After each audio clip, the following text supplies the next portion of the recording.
The Super Smash Bros. Franchise truly is a masterpiece. It's amazing how many game franchises, including non-Nintendo ones, can come together in a single game. Sakurai's the hero we need but don't deserve, so stop being ungrateful, all you brats. The Smash games are massive, with lots of characters, stages, modes, items, minigames, etc. But one thing people don't bring up enough are trophies. In every single Smash game except the original and Ultimate, you get these figurines of characters from tons of different games, along with a brief biography. They're collected for various methods: clearing Classic with a certain character, finding them in the field, or completing a challenge. Most of these are fairly easy to do, but a handful range from difficult to downright near impossible. And in this video, we are going to go over the 10 that have given me the most trouble over the years.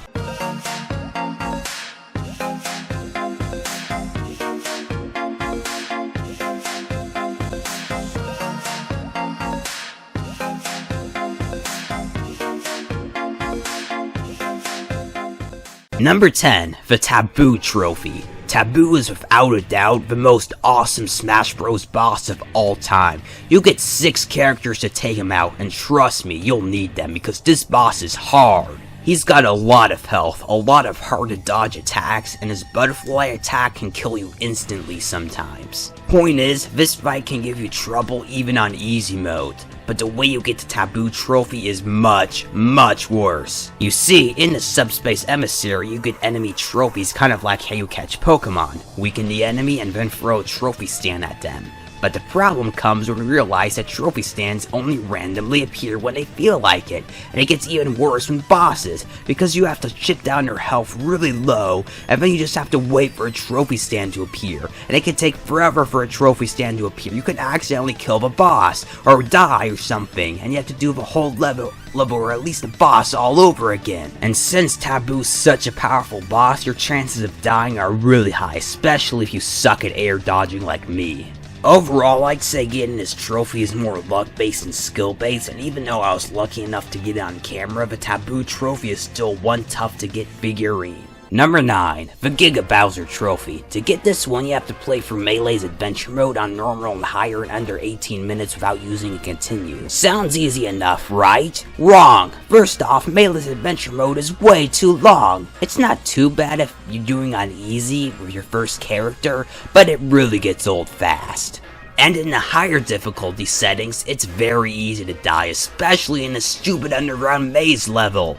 I've tried this over and over, and while I've gotten close, I've actually never made it to the end without using continue. Number 8, the Mew Trophy. Even harder to obtain in this game than in Red and Blue. To get this one, you must clear All-Star and hard or very hard. Good news is you can use a continue, but they cost a lot of coins, like 10, and those are really hard to get. It's a pain to save up this many coins, and each time you use a continue, all the heart pieces you've used are gone, so damage really starts to rack up, and in the end, you'll be using a continue every single match.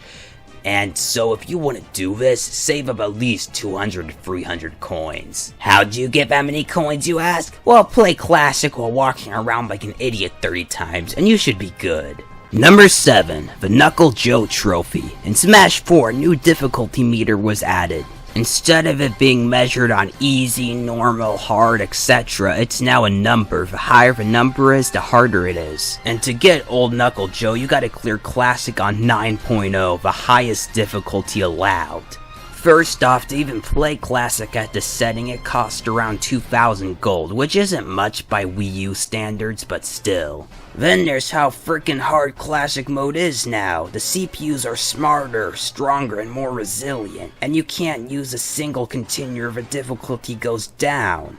At least the rewards you get are pretty big though. Things get a whole lot worse when we get to Master and Crazy Hand though. After defeating them, this weird purple substance comes out of Master Hand to create Master Core. With many forms, attacks, and hit points, you'll be lucky to win even on easier settings, let alone 9.0. And you gotta do all this without dying more than once.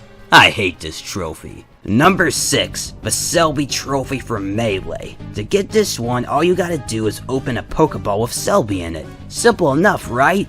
Wrong, because there's only a 1 out of 251 chance of getting Selby. But that's not the worst of it. To even have Selby be available as a Pokemon, you have to unlock all characters, all stages, clear all event matches, and unlock score display, which you get by getting 5,000 KOs in versus matches. 5,000! What? To give you a better idea of how crazy that is, let's say you're playing versus mode and you get a KO every 10 seconds. Do you know how long it would take you to reach 5,000? 14 hours. 14 hours! That's ridiculous! Yes, I get there's methods to minimize the amount of time it takes, but still, this trophy is tedious to get. Number 5, the Blue Alloy Trophy from Brawl. Multi-man melee / brawl / smash / whatever the heck it's gonna be called in the future is definitely my least favorite mode in the series, probably because of how much I suck at it. Out of all these modes though, the one the game designers want you to do the most is 100-man Smash. Now, this isn't too bad with characters like Donkey Kong or Samus who have high launching attacks, but to get the Blue Alloy Trophy you need to do it with every single character. And not every character has one of these moves to easily kill enemies, so they have to attack them directly, so they're bound to take a lot of damage and will probably die later on. And even if every character had these moves, it'd still be tedious and time consuming. Don't waste your time and just use a hammer. Number 4, the Sakai Amiya Trophy. Yeah, I can't pronounce that. From Smash Wii U. To unlock this one, players have to clear All-Star with all characters. On hard. On this setting, characters will do tons of damage and will probably kill you before the first match is over. And the big change to you is that you can't use any continues, they're gone in All-Star mode. So players have to be perfect with every character and just get lucky. Doing it with one character is bad enough, but doing it with everyone is tedious and near impossible. Number 3, the Ashley Robinson Trophy from Super Smash Bros. Brawl. Who else remembers unlocking Mewtwo by playing versus mode for 20 hours? Good times.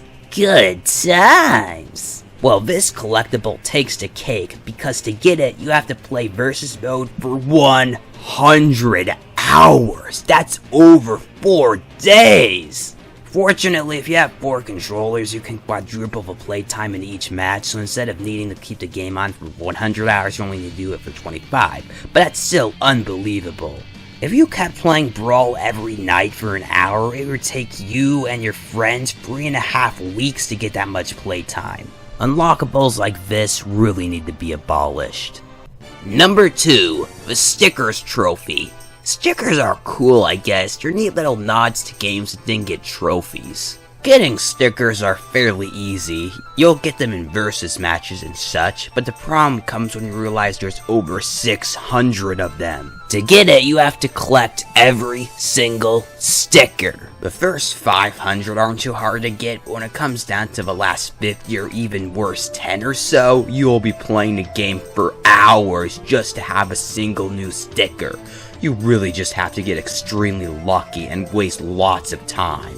Now, all of these trophies I've mentioned so far are hard to get, but they're still doable. But number 1 on this list is impossible. Number 1, the Diskin Trophy from Super Smash Bros. Melee. Hands down the hardest collectible to get in Smash history.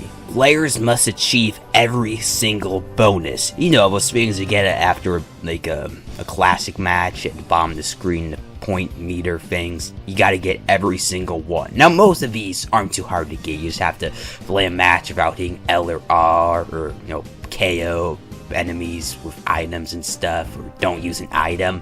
But there's one bonus that makes this impossible to get. No damage clear. You have to clear either Classic, Adventure, or All-Star without taking any damage once. Even on easy, it's difficult to make it for the first match with your best character. And even if you make it for the whole mode without taking any damage, and you get the Master Hand and you take just a little bit of damage once, you have to go back to the beginning and do it all over again. This is ridiculous. This is something only speedrunners could do.